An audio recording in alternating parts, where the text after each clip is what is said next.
கதையா என்கிட்ட சொல்லலை. அவங்க வந்து எனக்கு ஸ்கிரிப்ட் தான் கொடுத்தாங்க. அதில் அந்த எழுத்துல இருந்த அந்த வசீகரம், அந்த உண்மை, அந்த கதை போக்கு, அதுதான் எனக்கு ரொம்ப கவர்ந்தது. குறிப்பாக சொல்லணும் அப்படின்னா, ஒரு காதல் இல்லாத ஒரு காதல் அப்படின்ற மாதிரியான அது ஒரு ஸ்கிரிப்ட். காதல் இல்லாத காதல், காதல் இல்லாத ஒரு காதல், அதுவே ரொம்ப வித்தியாசமா. ஆமா. மேலும் அது வந்து கடற்கரை ஒட்டிய ஒரு பயணமான ஒரு கதையா இருந்தது. இப்போ வர பல படங்கள் வந்து உண்மைக்கு நெருக்கம் இல்லாமல் ரொம்ப சண்டை காட்சிகள் அப்படியோட ஒரு வெட்டு குத்து கொலை அப்படின்றது இல்லாமல் ஒரு இயல்பான ஒரு அழகான ரம்மியமான கடலோர ஒரு பயணத்தில் நடக்கிற ஒரு ட்ராமா அப்படிங்கும்போது அது எனக்கு எப்போதுமே இயல்புத்தன்மை மாறாமல் இருந்தால் எனக்கு பிடிக்கும். மனிதர்களும் சரி, கதைகளும். திரைக்குறள் நேயர்களுக்கு வணக்கம். அதாவது இன்னைக்கு வந்து ஒரு நேர்காணல். இந்த நேர்காணலில் ஒரு தயாரிப்பாளர், சினிமா தயாரிப்பாளர் அப்படின்னாவே நம்ம கோடம்பாக்கத்தில் இருக்கக்கூடிய ஒருத்தர் தான், நிறையா யாரோ வந்து படங்கள் எடுத்தவர் தான் அப்படின்னு யோசிச்சுட்டு இருக்கிற காலகட்டங்கள் போய் இப்போ வந்து பார்த்தீங்கன்னா வெளிநாடுகளில் வேலை செய்பவர்கள் நிறைய பேர் வந்து தங்களுக்கு இருக்கும் சினிமா ஆர்வத்தில் நிறைய திரைப்படங்கள் வந்து இங்கே தயாரிக்க ஆரம்பிச்சிட்டாங்க. ஏகப்பட்ட தயாரிப்பாளர்கள் இங்கே வந்துட்டு இருக்கிறாங்க. அந்த வரிசையில் அமெரிக்காவில் கலிஃபோர்னியா மாகாணத்திலிருந்து வந்தவர் தான் வணக்கத்திற்குரிய திரு ஜேசு சுந்தரமாறன் அவர்கள். வணக்கம். வணக்கம் சார். வணக்கம். ஸோ எப்படி இருக்கிறீங்க? நல்லா இருக்கேன். அமெரிக்காவிலேருந்து சென்னை வந்துருக்கீங்க. சென்னை எப்படி இருக்கு? சென்னை வழக்கத்துக்கு மாறாக கூலாக இருக்குது இந்த தடவை. வழக்கம் பயங்கர ஹாட்டாக இருக்கும். இந்த தடவை வெயில் கம்மியாக இருக்கிறது கொஞ்சம் நல்லா இருக்கு. வெயில் கம்மியாக நல்லா இருக்கும். உங்கள் ஊரில் எப்படி அதே மாதிரி வெயில் ஜாஸ்தியாக இருக்குமா? கலிஃபோர்னியாவில் இப்போ சம்மர் தான், கொஞ்சம் வெயிலாக தான் இருக்கும். ஓகே. அதே மாதிரி அங்கே எப்படி சார், அந்த அமெரிக்காவில் நீங்கள் இருக்கிற கலிஃபோர்னியா மாகாணத்தில் வந்து இந்த பனியெல்லாம் இருக்குமா? நிறையாவே இருக்கும். ஆக்சுவலாக நான் இருக்கிற ஊரில் வந்து கலிஃபோர்னியாவில் நம்ம தமிழில் சொல்கிற மாதிரி 5 திணைகளும் இருக்குது. அதாவது கடல் சார்ந்த இடம், மலை சார்ந்த இடம், குறிஞ்சி, முல்லை, மருதம், நெய்தல், பாலை, இப்படி 5 நிலங்களையும் நீங்கள் பார்க்கணுன்னா கலிஃபோர்னியாவுக்கு வரலாம். அதாவது தமிழ்நாட்டை விட்டு நீங்கள் அமெரிக்கா போனாலும் அந்த 5 திணைகளை வந்து ஞாபகம் வச்சு அதை கரெக்டாக கம்பேர் பண்ணி வேற சொல்கிறீங்க. ஆமாம். ஸோ தமிழ்நாட்டில் எங்கேருந்து சார் நீங்கள் போனது? நான் பிறந்தது விழுப்புரம். ஆனால் படித்தது எல்லாமே வேறு ஊர்கள் தான். மதுரை, திருச்சி, திண்டுக்கல், சென்னை, அப்புறம் அங்கே யூஎஸில் போய் படித்தோம். அப்பாவுடைய வேலை அப்படிங்கிறதுனால அந்த ட்ரான்ஸ்ஃபர் ஆனதா? இல்லை, அப்பா டீச்சர் தான். நாம் வந்து சின்ன வயசுல வீட்டில் நிறைய குழந்தைகள், அம்மா சின்ன வயசில் இறந்துட்டாங்க. அதனால் நம்ம ஹாஸ்டலில் வளர்ந்தோம். அதனால் வேறு பள்ளிகளில் படித்தது. சரி. ஓகே. ஸோ அதுக்கப்புறம் இப்படி படித்து முடிச்சுட்டு அங்கே போய் ஐடி கம்பெனியில் ஒர்க் பண்ணிட்டு, இப்போ நார்மலாக ஐடி கம்பெனியில் ஒர்க் பண்ணுவாங்க, நல்லா வந்து சம்பாதிப்பாங்க. அதுக்கப்புறம் அங்கேயே வந்து செட்டில் ஆகுறது, அங்கே செட்டில் ஆகிட்டு பல நிலப்படங்களை இங்கே இந்தியாவில் வாங்கி போடுறது, அதுக்கப்புறம் நாங்கள் ஃப்ரீ டைமில் இந்தியா வந்தோங்கிறது, இது மாதிரிலாம் இருப்பாங்க. திடீர்னு இந்த சினிமா அப்படிங்கிற ஒரு ஆர்வம் எப்படி வந்தது? சினிமா ஆர்வம் நம்ம தமிழ்நாட்டில் இருக்க பெரும்பாலுமான ஆட்களுக்கு அது இருக்கும். நான் மதுரையில் படிக்கும்போது, அதாவது வீட்டில் இருக்கும்போது நாங்கள் வருஷத்துக்கு ஒரு சினிமா தான் எங்களுக்கு அலவுடு. நான் முதல் பார்த்த சினிமா வந்து இன்று போய் நாளைவா. இன்று போய் நாளைவா? ஆமாம். என்னால் வரிசையாக 10 படங்களை சொல்ல முடியும். இன்று போய் நாளைவா, எல்லாம் மீண்டும் மயம், தூரல் நின்று போச்சு, கரும்பு வில், தனிக்காட்டு ராஜா, எங்கேயோ கேட்ட குரல், இப்படி ஒரு வருஷத்துக்கு ஒரு படம். இதை நீங்க எடுத்து பாத்தீங்கன்னா இது ஒவ்வொரு வருஷம் வந்திருக்கும். ஒவ்வொரு வருஷம் அந்த படம். ஆமா. அதுல ஒரு வருஷத்துக்கு ஒரு படம் தான் எங்க வீட்டுல இருந்து எங்க அப்பா எங்களை அலோவ் பண்ணுவார். சரி. அப்படிதான் நம்ம வளர்ந்தோம். அதுக்கப்புறம் ஹாஸ்டலில் படிக்கும்போது எங்களுக்கு வந்து 2வது சனிக்கிழமையில படம் பார்க்கறதுக்கு அலோவ் பண்ணுவாங்க. அதுவும் மதுரையில் இருக்கும்போது உங்களுக்கே தெரியும் சினிமா தேட்டர்லாம் எப்படி ஆரவாரத்தோட இருக்கும் அப்படின்ட்டு. அதுல இருந்து நமக்கு சினிமா மேல ஒரு சின்ன ஆர்வம். பள்ளி படிப்பு முடிச்சது பிறகு நான் எங்கள் அண்ணன்ட்ட சொன்னேன், இந்த மாதிரி நான் சினிமாவுக்கு போகலான்ட்டு இருக்கேன் அப்படின்னும் போது அவர் சொன்னது, அதுக்கு என்னப்பா போயிட்டு சாயங்காலம் வந்துடு. கரெக்ட். அப்படி சொல்ல நான் சொன்னது, சினிமா படிக்க போகிறேன் அப்படின்னு கேட்டேன். ஃபில்ம் இன்ஸ்டியூட் போகலாம், புனே ஃபில்ம் இன்ஸ்டியூட் மாதிரியான ஒரு ஃபில்ம் இன்ஸ்டியூட் அப்ளை பண்ணலாம் அப்படின்னும் போது அவர் சொன்னது, இந்த வயசு வந்து படிக்கிற வயசு, அதனால நல்லா படித்து ப்ரொஃபஷனை நீ நல்லா ஸ்டடி பண்ணிக்கோ, அதன் பிறகு உனக்கு வந்து பேஷன் இருந்தால் அது பின்னாடியே வரும், அப்போ நீ இதை பண்ணலாம் அப்படின்னு சொல்லியிருந்தனால நம்ம அதுக்கப்புறம் படித்தோம். அண்டர் கிராஜுவேட் முடிச்சு, போஸ்ட் கிராஜுவேட் முடிச்சு, திருப்பி யூஎஸ்லேயும் போய் நான் மாஸ்டர்ஸ் பண்ணேன், கம்ப்யூட்டர் சயின்ஸ் பண்ணிவிட்டு. அப்புறம் எல்லையில் வந்து, அதாவது ஹாலிவுட் பக்கத்தில் ஒரு 7 இயர்ஸ் நான் வந்து வேலைக்காக இருந்தேன். அப்போ தான் நினச்சேன், சரி அங்கேயே படிக்கணும்னு நினச்சோம், இங்கே ஹாலிவுட்டே இருக்கு, நம்ம ஏன் படிக்கக்கூடாது அப்படின்னு நான் ஒரு 6 months கோர்ஸ் அங்கே பண்ணேன். என்ன கோர்ஸ் பண்ணீங்க? அங்கே வந்து they call it filming. So diploma in filming அப்படின்ட்டு பண்ணேன். ஸோ அது ஃபில்மிங் டைரக்டராகவும் நம்ம அதை கொடுத்தாங்க, அதே போல் ப்ரொடியூசர் 2 சர்டிஃபிகேஷனும் நான் பண்ணேன். அது எனக்கு ஒரு பெரிய புரிதலை கொடுத்தது சினிமாவை பற்றி. எப்படி வந்து ஒரு சினிமா உருவாகுது, எந்த மாதிரி ஒரு ஒரு சின்ன ஒரு நாட், அதுலேருந்து ஒரு ட்ரீட்மெண்ட், அதுலேருந்து ஒரு ஸ்டோரி, ஸ்கிரிப்ட், ஸ்க்ரீன் பிளேன்னு எப்படி போகுதுன்ற ஒரு கம்ப்ளீட் ஐடியா நமக்கு கிடைச்சிது. அந்த ஆர்வத்தில் அதன் பிறகு சின்ன சின்னதாக ஷார்ட் ஃபிலிம்ஸ் அந்த மாதிரி பண்ணி தான் இந்த ஆர்வம் வந்தது. ஸோ அங்கே இருக்கும்போது ஷார்ட் ஃபிலிம்லாம் பண்ணியிருக்கீங்க? நான் வந்து 2008-9 வந்து நான் 1 minute ஷார்ட் ஃபிலிம் காம்படிஷன் ஒன்று வச்சாங்க. கெவின் கேர் அவங்க வந்து எபிலிட்டி ஃபவுண்டேஷன் ஒன்று வச்சாங்க. Okay okay. அதுக்கு வந்து மணிரத்னம் சார், ஏஆர் ரஹ்மான், பரத் பாலா இவங்களாம் தான் ஜட்ஜஸ். அப்போ ஒரு சின்னதாக ஒரு கான்செப்டில் ஒரு 1 minute, அது வந்து டிவிடி, அந்த காலகட்டத்தில் டிவிடியில் எடுத்து நம்மளே எடிட் பண்ணி நம்மளே மியூசிக்லாம் ஆட் பண்ணி டிவிடி அங்கேருந்து நான் போஸ்ட் பண்ணியிருந்தேன். அது மாதிரி சின்னதாக ஆரம்பித்து அப்போ கொஞ்சம் 2-3 ஸ்கிரிப்ட்லாம் எழுதினேன். அந்த ஸ்கிரிப்ட் இன்னும் வச்சுருக்கேன். ஸோ அப்படி தான் அந்த ஆர்வம் இருந்தது. சூப்பர். ஸோ இதெல்லாம் வந்து நேர்கள் யோசிப்பாங்க, இப்போ யார் இவர் கலிஃபோர்னியாவில் இருந்தவர் ரொம்ப நேரமாக பேசிகிட்டு இருக்கிறாரு, சினிமா பற்றி அவரோட ஆர்வத்தை கேட்குறாருன்னு அந்த விஷயத்தை ஃபஸ்ட்டு நேர்கள்ட்ட சொல்லிடுவோம். சரி. ஜேசு சுந்தரமாறன் அவர்கள் வந்து ஒரு படம் வந்து ஜே ஸ்டுடியோஸ் தயாரிப்பில் ஒரு படம் பண்ணியிருக்காரு தமிழ் சினிமாவில். வருகிற செப்டம்பர் 5ஆம் தேதி இந்த படம் வந்து ரிலீஸ் ஆகுது. இந்த படத்துடைய பேர் காயல். அந்த காயல் படம் எடுப்பதற்கு முன்பாக அவருக்கு எப்படி தோணுச்சு அப்படிங்கிறதான் கேட்டுட்ருக்கோம். இப்போ மறுபடியும் கேட்கலாம். ஓகே, இப்போது நீங்கள் வந்து ஃபில்ம் இன்ஸ்டியூட்டில் படித்து, அதாவது ஒரு ஃபில்மிங் பற்றி படித்து, அதுக்கப்புறம் அந்த 1 minute ஷார்ட் ஃபிலிம்லாம் இது பண்ணீங்க. அதுக்கப்புறம் வந்து இப்போ நீங்கள் வந்து ஒரு திரைப்படம் காயல் அப்படின்னு ஒரு படம் வந்து திரைப்படம் எடுத்துருக்குறீங்க. இந்த திரைப்படத்தில் வந்து லிங்கேஷ் அவர் நடிச்சிருக்காரு, காயத்ரி, அதுக்கப்புறம் அனுமோல் பார்த்தேன் போஸ்டரில், அதுக்கப்புறம் வந்து ரமேஷ் திலக்கு, அதுக்கப்புறம் நம்ம ஐசக் வர்கீஸ் இவங்கெல்லாம் நடிச்சிருக்காங்க. ஸோ இந்த மாதிரி ஒரு படம் நடிச்சிருக்காங்க. ஸ்வாகதா அவங்க அறிமுகம் இல்லையா? ஆமாம், அறிமுகம். ஸ்வாகதா அவங்க சிங்கராக இருந்தாங்க. ஆமாம், சூப்பர் சிங்கர்லாம் வந்திருக்காங்க. ஓகே. ஸோ அவங்கெல்லாம் நடிச்சிருக்கிறாங்க. இப்போ இந்த டீம் ஒன்று ஃபார்ம் பண்ணி இந்த படம் எடுக்கிறதுக்கான காரணம் என்ன? எனக்கு நான் சொன்ன மாதிரி அந்த ஷார்ட் ஃபிலிம்லாம் பண்ணது பிறகு நான் வந்து ஒரு 2-3 சிங்கிள் ஆல்பம்ஸ்லாம் பண்ணியிருக்கிறேன். அதன் பிறகு இந்த நம்ம ஜல்லிக்கட்டு ப்ரொட்டஸ்ட் நடந்தது இல்லைங்களா, அதை வச்சு நம்ம வந்து மெரினா புரட்சின்னு ஒருத்தர் வந்து ஒரு படம் எடுத்திருந்தார். படம்னா அது வந்து ஒரு டாக்கு சீரீஸ், டாக்கு ட்ராமா மாதிரி. அதை நான் வந்து ரிலீஸ் பண்ணேன், தியேட்டர்லேயும் பண்ணேன், வேர்ல்டு வைடு நம்ம அமேசானில் ப்ரைமில் அது ரிலீஸ் பண்ணோம். சூப்பர். ஏன்னா நான் அது பண்ணது வந்து நம்ம என்ன செய்கிறோம் தமிழ் மண்ணுக்கு, சமுதாயத்துக்கு எல்லாரும் போராடினாங்க, நம்மளால் அதை போராட முடியல. ஜல்லிக்கட்டு வந்து மாபெரும் போராட்டம், உலகத்தை எல்லாரும் வந்து தமிழ்நாடு பக்கம் திரும்பி பார்க்க வச்ச போராட்டம். அந்த போராட்டத்தை ஒரு ஆவணமாக நம்ம வந்து வைக்கணும். ஏன்னா எப்போதுமே யூஎஸ் மாதிரியான நம்ம நாடுகளில் வந்து எந்த ஒரு விஷயத்தையும் அவங்க ஆவணப்படுத்திடுவாங்க. அப்போ இது ஒரு நீண்ட காலத்துக்கு ஒரு ஆவணமாக இருக்கட்டும், அதை வந்து நம்ம பங்களிப்பாக வெளியிடுவோம் அப்படின்னு தான் ஜே ஸ்டுடியோஸ்னு ஆரம்பித்து நம்ம அதை வெளியிட்டோம். அதன் பிறகு நம்ம சில ஸ்கிரிப்ட்ஸ்லாம் பல பேரோட ஒர்க் பண்ணோம். அந்த சமயத்தில் நான் ஒரு ஷார்ட் ஃபிலிம் பண்ணேன், குறிப்பாக கோவிட் சமயத்தில். என்னென்னா 2 பிரிந்து போன நண்பர்கள் அப்போல்லாம் நிறையா ஃபோன் மூலமாக பேசிக்கிட்டாங்களா, அவங்களோட நட்பை வந்து திருப்பி ரீஎஸ்டாப்ளிஷ் பண்ணாங்க அந்த கோவிட் சமயத்தில். நீங்கள் பார்த்துருப்பீங்க நினைக்கிறேன். அப்போ ஒரு 2 பிரிந்த நண்பர்களை பற்றி ஒரு சின்னதாக ஒரு ஸ்கிரிப்ட் பண்ணோம். அது வந்து பெண்கள், 2 பிரிந்த நண்பர்கள் பெண்கள், அவங்க 2 பேரும் ஒரு ஃபோன் கான்வர்சேஷனில் அவங்கள பற்றி பேசிக்கிறாங்க மாதிரி ஒரு ஸ்கிரிப்ட். அதற்கு வந்து நான் ஒரு 10 பெண் எழுத்தாளர்கள் வந்து, பெண் எழுத்தாளர்கள்னு சொல்லக்கூடாது, எழுத்தாளர்கள் தான், பட் இருந்தாலும் ஒரு அறிமுகத்துக்காக சொல்கிறேன், அவங்கள வந்து நான் அந்த போஸ்டர்ஸ் அந்த படத்தை வந்து ரிலீஸ் பண்ணுறதுக்காக. இல்லை, நீங்கள் அறிமுகத்துக்காக சொல்லனாலும் கரெக்டாக நீங்கள் பெண் எழுத்தாளர்னு சொல்லலாம். ஏன்னா சமீபத்தில் எனக்கு வந்து மீரா கதிரவன் அப்படின்னு சொன்னோடனே நான் பெண்ணோ அப்படின்னு தான் நினச்சேன். ஃபஸ்ட்டு மீரா கதிரவன் அப்படின்னோடனே பெண்ணோன்னு நினச்சேன். அவட அது ஆண். அந்த மாதிரி வந்து நிறையா பேர் வந்து புனைப்பெயர்கள் வச்சுருக்குறாங்க.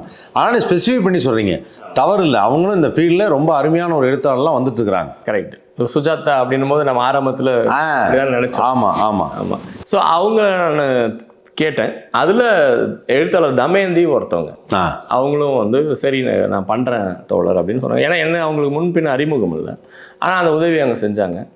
அப்போ அவங்க என்கிட்ட கேட்டாங்க, உங்களுக்கு இந்த மாதிரி இன்ட்ரெஸ்ட் இருக்குங்களா, என்கிட்ட வந்து சில ஸ்கிரிப்ட் வச்சுருக்கேன் அப்படின்னு சொன்னாங்க. கொடுங்கன்னு நான் கேட்டேன். அந்த ஸ்கிரிப்ட் படித்து எனக்கு ரொம்ப பிடிச்சிருந்தது. இருந்தாலும் அவங்க டீம் இது எப்படி ஒர்க் பண்ணுவாங்கன்றத நம்ம ஒரு சின்னதாக ஒரு சிங்கிள் ஆல்பம் ஒன்று பண்ணலாம் அப்படின்னு நான் கேட்டிருந்தேன். ஒரு பாடல் என் நெஞ்சோரமா அப்படின்ற, அது வந்து இந்த படத்தில் சம்மந்தப்பட்ட பாடல் இல்லை, இந்த படத்துக்கும் அதுக்கு சம்மந்தம் இல்லை. நான் அவங்களோட ஒர்க் பண்ணுறதுக்கு அவங்க என்னோட ஒர்க் பண்ணுறதுக்குமான ஒரு சின்ன அறிமுகமாக அது இருக்கட்டும். அந்த டீம் எப்படி ஒர்க் பண்ணுறாங்கன்னு தெரிஞ்சுக்கலாம். அதே போல் நானும் என்ன மாதிரி ஸ்டைலில் இருப்பேன்னு அவங்களுக்கும் ஒரு நல்லா தெரிய வேண்டியது இருக்குல்ல. அதனால அந்த பாட்டை பண்ணோம். அது ரொம்ப அருமையான ஒரு பாடல். பிஹைண்ட் வுட்ஸ் சேனலில் இருக்குது ஆக்சுவலாக. ஓ ஆமாம், கிட்டத்தட்ட ஒரு 1 மில்லியன் வியூஸ் வரைக்கும் அது போயிருக்கு. பிரமாதம். அதுக்கு யார் மியூசிக் பண்ண? அதுக்கு வந்து வேற ஒரு மியூசிக் நம்ம படத்தில் மியூசிக் பண்ண ஒரு கிடையாது, பண்ணல. வேற ஒரு மியூசிக் நல்லா பண்ணியிருப்பாரு. அதில் அந்த பாட்டை அவங்க எக்ஸிக்யூட் பண்ண விதம், அந்த சினிமாட்டோகிராஃபராக இருக்கட்டும் இல்லாட்டி மேடம் தமயந்தியாக இருக்கட்டும், ரொம்ப பிரமாதமாக ஒர்க் பண்ணி ஒரு 1-1.5 நாள் அந்த சாங்கை முடிச்சு கொடுத்தாங்க. சூப்பர். அதே மாதிரி சொன்ன மாதிரி செஞ்சாங்க. எனக்கு அந்த இது பிடிச்சிருந்தது. சரி, எக்ஸிக்யூஷன் வைஸ் ஓகே, இந்த டீம் கரெக்டாக எக்ஸிக்யூட் பண்ணுறாங்கன்னு தான். அதன் பிறகு நம்ம அந்த ஸ்கிரிப்டை கேட்டோம். நான் பெரும்பாலும் சின்ன வயசுல தான் நிறைய புத்தகங்கள் படிப்பேன். தமிழ்நாட்டில் இன்றைக்கி இருக்கிற அனைத்து எழுத்தாளர்கள், குறைஞ்சபட்சம் பிரபலமாக இருக்கிற எல்லா எழுத்தாளர்களுடைய புத்தகங்களும் நான் படிச்சிருக்கேன். யாருடைய புத்தகம் ரொம்ப மனம் கவர்ந்த ஒரு மனம் கவர்ந்தது அப்படின்னு நான் ஒருத்தரை மட்டும் குறிப்பிட்டு சொல்ல முடியாது, பல பேரை படிச்சிருக்கேன். குறிப்பாக ஜெயகாந்தனில் ஆரம்பித்து எல்லா பெரிய எழுத்தாளர்கள் வரைக்கும், இன்றைக்கி சு வெங்கடேசனுடைய வேள்பாரி அது 2-3 முறை படித்திருக்கிறேன். இன்னும் நிறைய எழுத்தாளர்கள் நான் சொல்லலாம். அவர் மட்டும் இல்லை, இது மாதிரி நமக்கு பரிச்சயமில்லாத பல எழுத்தாளர்களுடைய புத்தகங்கள், கவிஞர்கள் பற்றி நான் நிறையா கவிதைகள் வாசிப்பேன். அதனால எனக்கு ஆசை எப்போதுமே ஒரு புத்தகத்தை இல்லாட்டி ஒரு நாவலை, சிறுகதையை வந்து எழுத்தாளர்களுடைய படைப்புகளை சினிமாவில் மாற்றணும், கன்வெர்ட் பண்ணணுன்றது தான் ஒரு ஆசை. அப்படி தமயந்தி வந்து ஒரு ஸ்கிரிப்ட் கொடுத்தாங்க. அது ரொம்ப பிரமாதமாக இருந்தது. நீங்கள் அந்த ஸ்கிரிப்டை படிச்சிங்கன்னா நிச்சயம் உங்களால் அதை தவிர்க்க முடியாத ஒரு படைப்பாக இருக்குன்னு நீங்கள் நம்புவீங்க. அப்படி ஒரு ஸ்கிரிப்ட். ஓகே, உங்களுக்கு ஒரு கதை கவர்ந்தது? ஆமாம், அவங்க கொடுத்த அந்த கதையை ரொம்ப பிடிச்சிருந்தது. அதனால் அப்புறம் நான் யோசித்தேன், எனக்கு நீண்ட காலமாக சினிமாவில் இயக்கணும்னு தான் விருப்பம். பட் இப்போ அது பண்ண முடியாதுன்ற பட்சத்தில் நான் என்னுடைய ஒரு இயக்குனரும் உங்களுக்குள்ள ஒளிஞ்சிருக்காரு. என்னுடைய ஆசை, நீங்கள் ஆல்ரெடி அந்த ஃபில்மிங் பற்றி பண்ணும்போது அதில் 2மே வாங்கி வச்சுருக்கீங்க. ஆமாம், ஒரு producer as well as director. Correct. Okay. அதில் வந்து என் நண்பர்கள் எல்லாம் தெரியும், நான் சின்ன வயசுலேருந்து இதில் பற்றி ரொம்ப ஆர்வமாக இருக்கிறேன் அப்படின்றதுனால அவங்கெல்லாம் முன் வந்தாங்க. சரி, நீ ரொம்ப நாளாக சொல்லிட்டு இருக்கிற, இறங்கி செய்டா அப்படின்ட்டு அவங்க ஒரு பின்னாடி ஊக்கம் கொடுத்ததுனால அவங்களாம் உதவி செய்யலாம் அப்படின்னு சொன்னாங்க. அப்படி தான் இது ஆரம்பிச்சது. சூப்பர். ஸோ இது ஆரம்பித்ததுக்கப்புறம் வந்து பார்த்தீங்கன்னா, இப்போ இந்த படத்துடைய நடிகர்கள் கதை அப்படின்னு பார்க்கும்போது இதில் வந்து கதாநாயகனா லிங்கேஷ், அதுக்கப்புறம் கதாநாயகியாக 2 பேர், அதில் ஸ்வாகதா வந்து ஒரு பாடகி அவங்க அறிமுகப்படுத்தியிருக்கிறீங்க, காயத்ரி, அதுக்கப்புறம் வந்து ஐசக் வர்கீஸு, அனுமோல், ரமேஷ் திலக்கு, இந்த ஆர்ஜே பரத், இந்த மாதிரி ஒரு கேரக்டர் கேஸ்டிங். இந்த கேஸ்டிங்லாம் செலக்ட் பண்ணதுக்கும் ஏதாவது ரீசன் இருக்கா? இது முழுக்க தமயந்தி அவர்களுடைய தேர்வு தான். என்கிட்ட வந்து அவங்க 2-3 ஆப்ஷன்ஸ் கொடுத்துருந்தாங்க. இந்த கேரக்டருக்கு இவங்க அப்படின்னு ஆப்ஷன் கொடுத்துருந்தாங்க. அதை நம்ம 2 பேரும் பேசி அதை வந்து செஞ்சோம். பெரும்பாலும் இதுக்கு காரணம் என்னன்னு கேட்டிங்கன்னா, புதுசாக வரவங்களுக்கு வாய்ப்பு கொடுக்கலாம் அப்படின்றது ஒரு முக்கிய காரணமாக இருந்தது. ஏன்னா நிறைய பேர் வாய்ப்புகளை தேடி அலைஞ்சிட்ருக்காங்க. அதனால் அவங்களுக்கு ஒரு வாய்ப்பாக இருக்கட்டும் அப்படின்றதும் ஒரு காரணம். அப்படி தான் இந்த காஸ்டிங் அமைஞ்சது. இந்த கதைக்கு இவங்க சரியாக இருப்பாங்கன்றது ஒரு இயக்குனருடைய பார்வையில் அவங்களும் அதை அனுமானித்திருந்தாங்க. அதன்படி நம்ம சரி அப்படின்னு தான் அதை செலக்ட் பண்ணோம். இப்போ தமயந்தியோடைய இந்த கதை சொல்லும் பொழுது எந்த ஒரு பாயிண்ட் வந்து உங்களை ரொம்ப இம்ப்ரெஸ் பண்ணுச்சு? அந்த கதையை நீங்கள் வந்து ஆக்சுவலாக நீங்கள் நிறைய புத்தக வாசிப்பாளர். ஸோ அப்படி புத்தக வாசிப்பாளருங்கும் போது ஏகப்பட்ட ஆத்தர்ஸுடைய கதைகள் நீங்கள் படிச்சிருக்கிறீங்க, நாவல்ஸ் படிச்சிருக்கீங்க, எல்லாம் இருக்குது. அப்போது உங்களுக்கு வந்து கண்டிப்பாக தெரிஞ்சிருக்கும், ஏதோ ஒரு விஷயம் உங்களுக்கு ஒரு ஸ்பார்க்காக இருந்திருக்கும். ஸோ தமயந்தியுடைய இந்த ஸ்கிரிப்டில் எது உங்களை மிகவும் மனம் கவர்ந்தது? நான் சொன்ன மாதிரி தமயந்தி வந்து அந்த கதையாக என்கிட்ட சொல்லலை. அவங்க வந்து எனக்கு ஸ்கிரிப்ட் தான் கொடுத்தாங்க. அவங்க கதையாக ஒரு கொஞ்ச நேரம் தான் பேசினாங்க. பட் நான் ஸ்கிரிப்டை முழுசாக படித்தேன். அதில் அந்த எழுத்தில் இருந்த அந்த வசீகரம், அந்த உண்மை, அந்த கதை போக்கு, அதுதான் எனக்கு ரொம்ப கவர்ந்தது. ஓகே. குறிப்பாக அதை சொல்லணும் அப்படின்னா, ஒரு காதல் இல்லாத ஒரு காதல் அப்படின்ற மாதிரியான அது ஒரு ஸ்கிரிப்ட். அது எனக்கு ரொம்ப காதல் இல்லாத ஒரு காதல், அதுவே ரொம்ப வித்தியாசமா. ஆமாம். மேலும் அது வந்து கடற்கரை ஒட்டிய ஒரு பயணமான ஒரு கதையாக இருந்தது. அது இன்னும் சிறப்பாக இருக்கு. இயல்பிலே எனக்கு கடல்னால் ரொம்ப பிடிக்கும். இல்லை, இயல்பிலே வந்து இங்கே இருக்கிற பசங்க வந்து அந்த ஒரு ஈசிஆர் ரோட்டில் லாங் டிரைவ் அப்படிங்கிறதே ஒரு சாதாரணமாகவே நல்லா இருக்கிற விஷயம். நீங்கள் கதையும் சாராம்சமே வந்து அந்த கதை கடற்கரை ஒட்டிய பகுதிகளிலேயே அப்படியே ட்ராவல் ஆகுறது அப்படின்னு ஒரு விஷயம் சொல்கிறீங்க. அது அடுத்து ரொம்ப இன்ட்ரெஸ்டிங்காக இருக்குது. ஆமாம். ஸோ அப்படி கதை கடலை ஒட்டி போகும்போது அது ஒரு பயணம் ப்ளஸ் காதல், ஒரு குடும்பத்தில் நடக்கிற ஒரு சின்ன ஒரு ட்ராமா அப்படின்னும்போது அது எனக்கு பிடிச்சிருந்தது, மிகவும் ரொம்ப அதிகம் பிடிச்சிருந்தது. அதனால் இந்த ஸ்கிரிப்டை பண்ணலாம். ஏன்னா இப்போ வர பல படங்கள் வந்து ரொம்ப உண்மைக்கு நெருக்கம் இல்லாமல் ரொம்ப சண்டை காட்சிகள் அப்படியோட ஒரு வெட்டு குத்து கொலை அப்படின்றது இல்லாமல் ஒரு இயல்பான ஒரு அழகான ரம்மியமான கடலோர ஒரு பயணத்தில் நடக்கிற ஒரு ட்ராமா அப்படின்னும் போது அது எனக்கு எப்போதுமே இயல்புத்தன்மை மாறாமல் இருந்தால் எனக்கு பிடிக்கும். மனிதர்களும் சரி, கதையும் சரி. ஆஹா, அருமை. ஸோ இதில் வந்து அந்த ட்ராவல் ஸ்டோரி அப்படின்னாவே that will be always interesting. ஆமாம், ஒரு ட்ராவலில் பயணிக்கும் போது நிறைய வித்தியாசமான இடங்கள், நிறைய வித்தியாசமான மனிதர்கள் அப்படின்னு. இதில் இவங்களை தவிர வேற யாராவது புது நடிகர்கள்லாம் அங்கங்கே ட்ராவலில் யாராவது வராங்களா? ஆர்ஜே பரத் அவர் வந்து இதில் வராரு. ரமேஷ் திலக் நம்ம ரமேஷ் திலக் இருக்காரு. அது போக கீதா கைலாசம், இவங்க அது என்ன கவிதாலயா, ஓகே, கீதா கைலாசம் நிறைய படத்தில் இப்போ நடிக்கிறாங்கல்ல, அவங்க அதில் நடிச்சிருக்கிறாங்க. இது போல சின்ன சின்ன கதாபாத்திரங்கள் நிறைய பேர் வராங்க. ஓகே. அண்ட் இது ஏதாவது குறிப்பாக இந்த கதையை சொல்லும்போது நகைச்சுவையில் ஏதாவது ஒன்று சொல்லணும், அங்கங்கே ஏதாவது நம்ம நகைச்சுவை கேரக்டர்ஸ் வேணும்னு சொல்லி ஏதாவது டிசைட் பண்ணிங்களா? தனிப்பட்ட விதத்தில் நகைச்சுவாக இருக்கணும்னு எதுவும் புகுத்தில், அந்த கதை ஓட்டத்தில் அந்த ஒரு ஆஃபீஸில் நடக்கிற ஒரு சின்னதாக ஒரு கேரக்டர், அது ஒரு கதாபாத்திரம் வரும். ஓகே. அவர் ஒரு அசிஸ்டன்ட் டைரக்டர்னு நினைக்கிறேன். ஓகே. ஸோ கதையை ஒட்டி இருக்கக்கூடிய காட்சிகளில் லேசாக கொஞ்சம் ஆமாம் அந்த மாதிரி பண்ணேன். அண்ட் இந்த படத்தில் வந்து காயத்ரி நடுவில் கொஞ்சம் பக்கத்தை காணும் படத்தில் நடிச்சதுக்கப்புறம் நிறைய படங்கள் பண்ணாங்க. பட் அவங்க ரெஜிஸ்டர்ட் அதுதான். அந்த படத்தில் வந்து இப்படி திரும்பி பார்த்தோன்னா பா அப்படின்வாங்க. ஸோ யாரா அந்த பொண்ணு அப்படின்னால அது வந்து இன்ன வரைக்கும் யாராலுமே மறக்க முடியாத ஒன்று. ஸோ அப்படிப்பட்ட அந்த காயத்ரி வந்து நிறைய படங்கள் பண்ணும்போதும் ரொம்ப உண்மையான கேரக்டர், ஏகப்பட்ட விஷயங்கள் பண்ணாங்கன்னு வச்சேன். ஆமாம். ஸோ இந்த கதைக்கு அவங்க கரெக்டாக சூட் ஆகிட்டாங்களா? நிச்சயமா. எனக்கு படம் பார்த்தது பிறகு தேன்மொழின்றதான் அவங்களுடைய கேரக்டர். ஓகே. கேரக்டர் பேர் சொல்லாமான்னு தெரியல. அந்த கேரக்டருக்கு அவங்க பர்ஃபெக்டாக ஃபிட் ஆனாங்க. பார்க்கும்போது திரையில் பார்க்கும்போது தேன்மொழி அழகாக கொண்டு வந்து நிறுத்துறாங்க.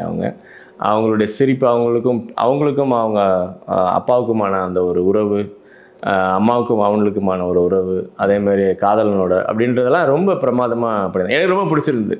காயத்ரியுடைய ஸ்க்ரீனில் அவங்க வரும்போது எனக்கு ரொம்ப மிகவும் ரசித்தேன் நான். ஓகே. இப்போ தமிழ் சினிமாவில் வந்து ஏராளமான நடிகர்கள் இருக்காங்க, நிறைய பேர் இருக்காங்க. பட் இருந்தாலும் வந்து இதில் கேரளா ஃபிலிம் இண்டஸ்ட்ரியிலேருந்து வந்தக்கூடிய அனுமோல் அவங்க வந்து நடிச்சிருக்கிறாங்க. ஆமாம். ஸோ குறிப்பாக அவங்கள செலக்ட் பண்ணுறதுக்கான காரணம் என்ன? ஏன் அந்த கதாபாத்திரத்தை ஒரு தமிழ்நாட்டில் ஒரு ஆர்டிஸ்டால பண்ண முடியாதா? இது தமிழ்நாடு கேரளா அப்படின்லாம் எந்த ஒரு இதுவும் இல்லை. இது காரணம் என்னன்னு பார்த்தீங்கன்னா, நம்ம பெரும்பாலும் தமிழில் அம்மா கேரக்டர் பண்ணுற பல நடிகைகளை நம்ம பார்த்துட்டோம். அப்படி இல்லாமல் ஒரு ஃப்ரெஷ்ஷாக ஒரு அம்மா கேரக்டர் வந்தால் எப்படி இருக்கும் அப்படின்றது, அதுவும் ஒரு யங் மதர், இதில் ரொம்பவும் வயதான அம்மாவாக இல்லாமல் ஒரு யங் மதர், அவங்களுக்குள்ள எப்படி இப்படி ஒரு விஷயம் அடங்கியிருக்கின்றதான் இந்த கதையே. ஏன்னா இது அம்மா கேரக்டர் ரொம்ப இம்பார்ட்டண்டான கேரக்டர். அவங்க பார்க்கறதுக்கும் யங்காகவும் இருப்பாங்க, கொஞ்சம் மாடர்னாகவும் இருக்கிற மாதிரியான ஒரு கேரக்டராக வரும். அப்படிப்பட்ட ஒரு அம்மாக்குள்ள இப்படி ஒரு எண்ணம் இருக்கேன்றது தான் அது சொல்ல வேண்டியிருக்கு. அதனால தான் அந்த மாதிரி ஒரு அம்மாவை நம்ம தேர்ந்தெடுத்தோம். அதுதான் ரீசன். வேற எதுவும் இதில் எல்லைகள் கடந்து எதுவும் நம்ம யோசிக்கல. இல்லை, நீங்கள் சொன்ன பாயிண்ட் கரெக்ட். அதாவது என்னன்னா, ஆல்ரெடி பழக்கப்பட்ட அம்மானா நம்ம புதுசாக ஒரு கதையை சொல்கிறோம், அந்த களத்தை கொஞ்சம் வித்தியாசப்படுத்தி காமிக்கிறதுக்காக ஒரு கேரக்டரை புதுசாக காமிக்கிறது. ஆமாம். ஸோ அதுக்காக நம்ம வந்து புதுசாக நம்ம ஃப்ரெஷ்ஷாக செலக்ட் பண்ணியிருக்கோம் அப்படிங்கிறீங்க. Okay, fine. அண்ட் இந்த படத்தில் நடித்த ஹீரோயின், இன்னொரு ஹீரோயினாக ஸ்வாகதா, அவங்க வந்து ஒரு பின்னணி பாடகி. ஆமாம். ஒரு பின்னணி பாடகி, நிறைய ஸ்டேஜ் ஷோஸ் பண்ணியிருக்காங்க, ஒரு நல்ல சூப்பர் சிங்கர் மாதிரி ஒரு நிகழ்ச்சியில் கலந்துருக்காங்க. இந்த மாதிரி ஒருத்தரை ஒரு ஹீரோயினாக கேஸ்ட் பண்ணோம் அப்படிங்கிறது எகெயின் இட்ஸ் புது முயற்சி, அடுத்த ஒரு புது அது. ஆமாம். ஸோ ஒரு படத்தில் இப்போ நீங்கள் அனுமோல் செலக்ட் பண்ணுறதே ஒரு புது விதமான ஐடியா, அதுக்கு ஒரு ஃப்ரெஷ்னஸ் வேணும்னு சொல்கிறீங்க. ஸ்வாகதா செலக்ட் பண்ணுறதுக்கு அதே மாதிரி அது என்ன காரணம்யா? நீங்கள் சொன்ன மாதிரி அவங்க ஒரு நல்ல பாடகி. குறிப்பாக எஸ்பிபி அவர்களுடைய ஃபாரின் ஷோஸ் ஃபுல்லாகவே அவங்க பாடியிருக்கிறாங்க நிறைய தடவை, நான் அதை பார்த்துருக்கேன். அவங்கள இதில் செலக்ட் பண்ணது காரணம், அவங்களும் ஒரு கதாபாத்திரம், மிக அழகான ஒரு கதாபாத்திரம் பண்ணியிருக்காங்க. அவங்களுக்கு இருக்கிற அவங்க கண்ணுலேயே நிறையா பேசும். ஆமாம். ஏன்னா அவங்க பல உணர்வுகளை அவங்க கண்ணிலே வெளிப்படுத்திடுவாங்க. நீங்கள் அதிலே 50% ஆஃப் த ஒர்க் முடிஞ்சுது அப்படின்னும் போது அது ஒரு ஆடட் அட்வான்டேஜ் தான் நம்மளுடைய படத்துக்கு. நீங்கள் பார்த்தீங்கன்னா தெரியும், அவங்கள படத்தில் அவங்களுடைய கேரக்டர் ரொம்ப நல்லா வந்திருக்கு.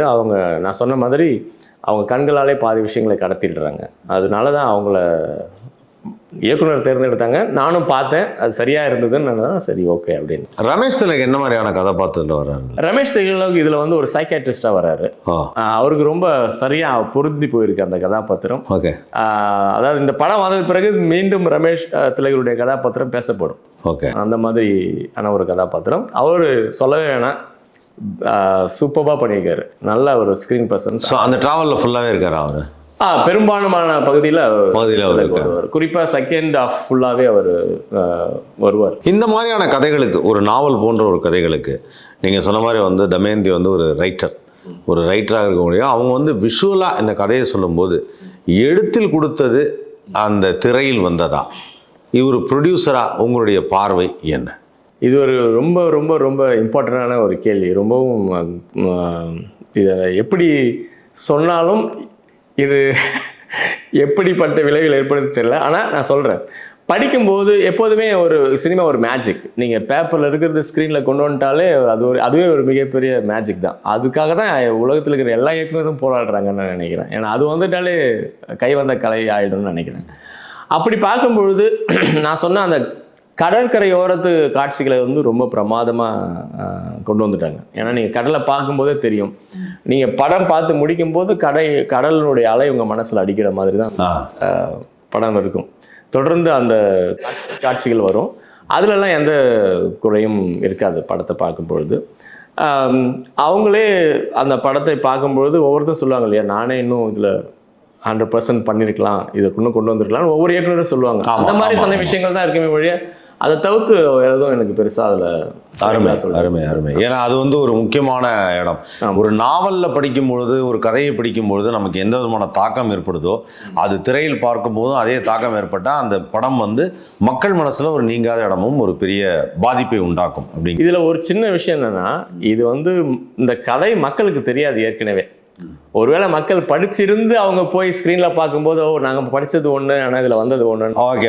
அப்போ சில சேஞ்சஸ்லாம் இருக்கும். அப்படி இதில் இல்லை. இது நான் பார்த்து படித்த ஒரு கதை மட்டுமே. அதனால அது ஆடியன்ஸுக்கு அது ஒன்றும் பெருசாக இது இருக்காது. நான் பார்த்த வரைக்கும் அது சரியாக பண்ணியிருக்காங்க. ஓகே, அருமை. ஸோ இந்த படம் மூலியமாக வந்து மக்களுக்கு அடுத்து வரும் திரைப்படங்களோ இல்லை அடுத்து உங்களுடைய ப்ராஜெக்ட்ஸ்லையோ என்ன விதமான மெசேஜ் சொல்ல போகிறீங்க? மெசேஜ் சொல்கிறதெல்லாம் மெனக்கெடலாம் நம்ம போகிறது கிடையாது. ஆனால் எனக்கு குறிப்பாக நான் எப்போதுமே சொல்கிறது, உணர்வது என்னன்னு கேட்டிங்கன்னா, இந்த உலகம் 3 மனிதர்களால் இயங்குதுன்னு நான் நினைப்பேன். என்ன அப்படின்னா, குழந்தைகள், பெண்கள், இசை, இந்த 3 விஷயம்தான் இந்த உலகத்தை இயக்குது அப்படின்னு நான் எப்போதுமே நம்புகிறவன்.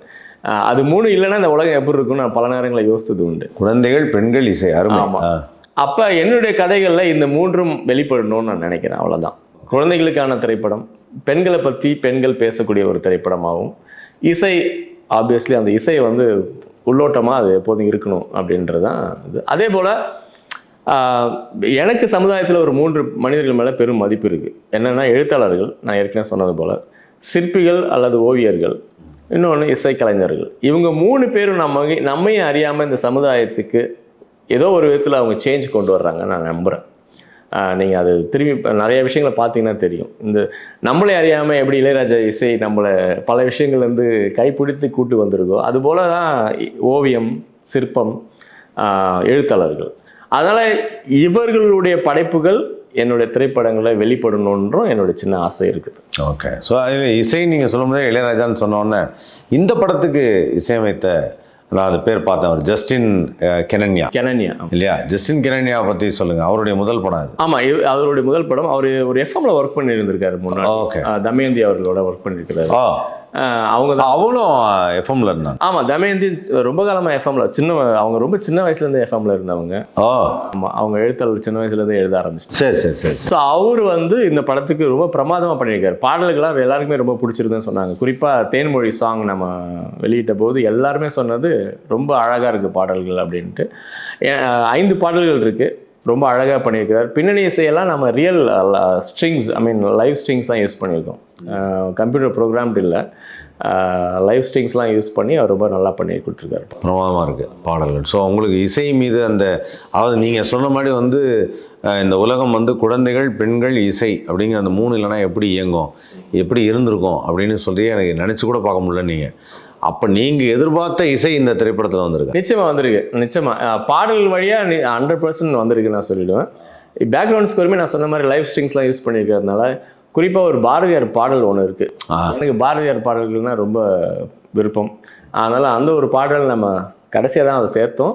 ஆனால் சரியான ஒரு இடத்துல அந்த பாட்டு நம்ம வச்சுருக்கோம். அது ரொம்ப எனக்கு ரொம்ப மனசுக்கு நெருக்கமான பாடல்னா தேன்மொழியும் அந்த சாங் தான் எனக்கு மனசு. அருமை. ஸோ இந்த படத்துடைய டெக்னீஷியன்ஸ் அப்படின்னு சொல்லும்போது, இந்த கடற்கரை ஓரமாக ஷூட் பண்ணுறோம் அப்படின்னாவே சாதாரணமாகவே நம்ம போனால் ஏதாவது ஒரு ஃபோட்டோ எடுப்போம், வீடியோ எடுப்போம், ரீல்ஸ் பண்ணுவோம்னு சொல்லிட்டு இப்போ எல்லாரும் பண்ணிட்டு இருக்காங்க. ஸோ இப்போ வந்து அதை பதிவு செய்வது, காட்சிகளை பதிவு செய்வதுன்னா கேமரா எப்படி இந்த படத்துக்கு ஒத்துழைப்பு கொடுத்துருக்காங்க? என்னை பொறுத்த வரைக்கும் இந்த படத்தை பார்த்தாங்கன்னா எல்லாரும் சொல்ல போகிறது கேமரா பற்றி தான் சொல்லுவாங்க. ஏன்னா நம்ம சொன்ன மாதிரி இது கடற்கரை ஒட்டிய ஒரு படம் இல்லையா, அதனால ரொம்ப பிரமாதமான காட்சிகள்லாம் ஒரு சுருட்டி இருக்காரு கேமராக்குள்ள. அந்த விதத்துல எல்லாருமே சொன்னாங்க, நானும் படம் பார்த்தது பிறகு சொன்னேன், உங்களுக்கு நீ நிறைய புத்தகம் வாசிப்பீங்கிறது இந்த பேச்சுலேருந்தே தெரியுதுன்னு வாங்கல்ல. அதாவது என்னன்னா அந்த கேமராவுக்குள்ள அந்த சுருட்டி இருக்காரு அப்படின்னு அந்த ஃபிலிம் ரோலே நீங்க அப்படி அதே விஷுவலா சொல்றீங்க, அந்த உள்ளுக்குள்ள அந்த ரோலாவே சுருட்டி இருக்காரு அப்படின்னு. அருமை அருமை. அவருக்கு மிகப்பெரிய எதிர்காலம் இருக்கு, ரொம்ப பிரமாதமாக பண்ணியிருக்கிறாரு. அவருடைய ஒவ்வொரு ஷார்ட்ஸுமே வந்து ரொம்ப அழகாக இருக்குது. எல்லாருமே ரொம்ப வியந்து பாராட்டினாங்க. சினிமா பிரபலங்கள் பார்த்தவங்க கூட எல்லாருமே சொன்னாங்க. அப்புறம் கேமரா வந்து ரொம்ப கார்த்திக் சுப்ரமணியன் தான். கார்த்திக் சுப்ரமணியன் ரொம்ப நல்லா. நான் ஒரு பாட்டு சொன்னேன் இல்லைங்களா, சிங்கிள் ஆல்பம் பண்ணாரு, அவர் அதுதான் பண்ணாரு. அவர் தான் கேமரா பண்ணார். தமயந்தி டைரக்ஷன்ல அவர் பண்ணது தான். ஓகே. அதே கேமராமேன் நம்ம படத்துக்கும் பயன்படுத்தி ரொம்ப அழகா அவருடைய வேலையை செஞ்சிருக்காரு. ஓகே. ஸோ எப்பவுமே கேமராமேனுக்கு வந்து ஒரு திரைப்படத்தில் எதிரியே யார் தெரியும்ல? எடிட்டர் தான். எடிட்டர் இல்ல, நான் அவ்வளோ காட்சியை பார்த்து ஷூட் பண்ணேன், நீ இது போறோம்னு சொல்லிட்டு கட் பண்ணிட்டியப்பா அப்படின்னு. ஸோ இந்த படத்துடைய எடிட்டர் எந்த லெவலுக்கு கோஆபரேட்டிவா இருந்தார்? நிச்சயமா எடிட்டர் இப்போ வரைக்கும் நம்ம கூட ஒர்க் பண்ணிட்டு இருக்கிறாரு, கடைசி நிமிஷம் வரைக்கும். அதனால எடிட், அதாவது எதை கட் பண்ணும் எல்லாரும் சொல்லுவாங்க, எடிட் டேபிளில் தான் படம் உருவாகுது அப்படின்னு. ஆமாம். அதனால அவர் சொன்ன மாதிரி நிஜம், அவர் டேபிள்ல தான் வச்சு படத்தை உருவாக்கிட்டே இருக்கிறார். அவருடைய பேர் பிரவீன். ஓகே. அவர் பல படங்கள் ஒர்க் பண்ணியிருக்கிறாரு. Okay okay okay. அதனால அவருக்கும் ஒரு நல்ல ஒரு பெயர் கிடைக்கும் நான் நம்புறேன். ஓகே. நேரங்காலம் பார்க்காம உழைச்சிட்டு இருக்காரு. அதாவது நான் ஒரு விஷயத்த சொல்லணும், என்னன்னா டைரக்டர் தமயந்தி இருக்காங்க இல்லையா, அவங்கள நான் எதில் இம்ப்ரெஸ் ஆனேன் அப்படின்னா, அப்படிப்பட்ட ஒரு உழைப்பாளியை நான் பார்த்தது இல்லை. அவ்வளோ ஒரு உழைப்பாளி அவங்க. படம் ஷூட்டிங் நடந்த காலத்துலையும் சரி, படம் எடுத்து முடித்த பிறகும் சரி, இப்பொழுதும் சரி, அவ்வளோ வேகமாகவும் அவ்வளோ விரைவாகவும் தொடர்ந்து ஒர்க் பண்ணுற ஒரு டைரக்டர்னால் நான் பார்த்து ரொம்ப வியந்தேன். அதே மாதிரி அவங்க கூட இருக்கிற எடிட்டர், 2 பேரும் பெரிய பலம் நம்ம படத்துக்கு. Okay, super. ஸோ இந்த இடத்துல வந்து டைரக்டருக்கு வந்து இப்போ நீங்கள் வந்து ஒரு ப்ரொடியூசராக அந்த ஸ்கிரிப்டை நீங்கள் படிச்சிங்க, அப்புறம் அவங்க படத்தை எடுத்தாங்க, டைரக்ட் பண்ணாங்க, அப்புறம் எடிட்டர் எடிட் பண்ணார். இப்போது காட்சி அமைப்பு பண்ணுறதுக்கும் டைரக்ஷனுக்கும் ஒரு பெரிய சிங்க் உண்டு. அவங்க அந்த கதையை அப்படியே கொண்டு போயிடுவாங்க. இப்போ இந்த கதையை அந்த ஸ்கிரிப்டில் படித்த மாதிரியே இவங்க எடுத்துருக்குறாங்க, இவங்க எடுத்ததுக்கப்புறம் எடிட் பண்ணாங்கல்ல. இப்போ அந்த எடிட்டுக்கும் நீங்கள் படித்த ஸ்கிரிப்டுக்கும் ஒரு கம்பேரிசன் வச்சா எதை விட ஜெயிக்குது? நீங்கள் இந்த மாதிரி ரொம்ப சிக்கலான கேள்விலாம் கேட்குறீங்கன்னு நினைக்கிறேன். ஓகே, இது வந்து ஒரு மல்டிபிள் வெர்ஷன் நம்ம பண்ணோம். இது ஒரு என்னை பொறுத்த வரைக்கும் சினிமாங்கிறது ஒரு team work, it's not one man show. என்னை பொறுத்த வரைக்கும் அப்படி பார்க்கும்போது டைரக்டருடைய விஷன் எல்லா இடத்துலையும் வெளியே வரணும், அதில் எடிட்லேயும் வெளியே வரணும் அப்படின்றதான் விருப்பம். நம்ம ஸ்கிரிப்டாக என்ன படித்தோமோ அது கடைசியாக வரணுன்றதுக்காக ஒரு மல்டிபிள் வெர்ஷன்ஸ் நம்ம வந்து இதில் எடிட் பண்ணோம். அதனால தான் நான் சொன்னேன் ஏற்கனவே, பிரவீன் ரொம்ப தொடர்ந்து நம்மளோட ஒர்க் பண்ணுறாரு அப்படின்றது. அந்த அவுட்புட் வரணுன்றதுக்காக நம்ம மெனக்கெட்டு பல வெர்ஷன்ஸ் போனோம். அதனால் நான் இப்போ எதிர்பார்த்த அந்த அவுட்புட் இன்னைக்கு வந்திருக்கு டிஃப்ரெண்ட்டாக. சூப்பர். ஸோ இந்த படம் வந்து ஒரு நல்ல கதைக்களம் கொண்ட படம் அப்படின்னு சொல்லிட்டீங்க. மேலும் இந்த கதையை பற்றியும் இந்த படத்தை பற்றியும் இந்த படம் எப்படி இருக்குங்கிறத பற்றியும் நானும் இந்த படத்தை பார்த்துட்டு உங்களுடைய டீம் ஃபுல்லாக அவங்களோட பார்த்து நிறையா பேசணும்னு ஆசைப்பட்றேன். நிச்சயமாக. ஸோ கண்டிப்பாக அவங்களோட பேசும்போது இன்னும் நிறைய விஷயங்களை விவாதிக்கலாம் அப்படின்னு எனக்கு தோணுது. பட் இருந்தாலும் வந்து முதல் கண்ணாக திரைக்குறள் சார்பாக நாங்கள் மனமார்ந்த வாழ்த்துக்களை தெரிவித்துக் கொள்கிறோம். ஏன்னா ஒரு தயாரிப்பாளர் அப்படிங்கிறவர் நம்ம தமிழ்நாட்டில் இருந்து வெளிநாட்டுக்கு போய் மீண்டும் நம் தமிழையும் தமிழ் கலாச்சாரத்தையும் மறக்காமல் நமக்காக, நான் வாழ்ந்த அந்த மண்ணிற்காக, அந்த மக்களுக்காக ஒரு விஷயம் செய்யணும் அப்படின்னு நினைக்கிறது. நீங்கள் என்னதான் வந்து கலிஃபோர்னியாவில் போயிட்டு நான் ஃபிலிமிங் படிச்சிருந்தாலும் நீங்கள் நினச்சா அங்கேயே ஒரு டாக்குமெண்ட்ரி பண்ணியிருக்கலாம், அங்கேயே ஒரு ஃபிலிமிங் பண்ணியிருக்கலாம், ஏதாவது ஒரு லோக்கலாக நீங்கள் பண்ணியிருக்கலாம், அங்கே ஒரு இங்கிலீஷ் படம் கூட பண்ணியிருக்கலாம். ஏன்னா அதுக்கான அந்த சர்டிஃபிகேட் தான் அங்கே நீங்கள் வாங்கியிருக்கிறது. நிச்சயமாக. பட் இதெல்லாம் தாண்டி வந்து நான் தமிழ்நாட்டில் இந்த மண்ணுக்காக பண்ணுறது உங்களுடைய அந்த உணர்வு. நீங்கள் அந்த ஜல்லிக்கட்டு போராட்டத்தை பற்றி மெரினா புரட்சிக்கு நான் வந்து அதுக்கு பெருசாக ரொம்ப இன்ட்ரெஸ்ட் எடுத்து நான் பண்ணேன் அப்படின்னு நீங்கள் சொல்லும்போதே உங்களுடைய உணர்வு என்னங்கிறது தெரியுது. ஸோ அப்படிப்பட்ட ஒரு நபர் இந்த தமிழ்நாட்டிற்கு தேவை, இந்த தமிழ்நாட்டிற்கும் இந்த திரைத்துறைக்கும் தேவை. அப்படிப்பட்ட திரைத்துறையில் காலடி எடுத்து வைத்ததற்கு எங்கள் மனமார்ந்த வாழ்த்துக்களை தெரிவிச்சுக்கிறோம். கூடிய சீக்கிரம் உங்களுடைய காயல் படத்துடைய அந்த ஹோல் டீமோட மீண்டும் உங்களை சந்திப்போம். மிக்க நன்றி யாதவன். ஆக்சுவலாக நான் சொன்ன மாதிரி நான் முதல் முறையாக தமிழ் திரையுலகுக்கு இந்த ஒரு காயல் அப்படின்ற ஒரு சின்ன திரைப்படம் மூலமாக கால் எடுத்து வைக்கிறோம் ஜே ஸ்டுடியோஸ் சார்பாக. அதுக்காக நீங்கள் என்னை அழைத்து இவ்வளோ தூரம் உங்களோட நேரத்தை ஒதுக்கி பேசுனதுக்கு உங்களுக்கும் திரைக்குறளுக்கும் என்னுடைய மனமார்ந்த நன்றிகள். நன்றி.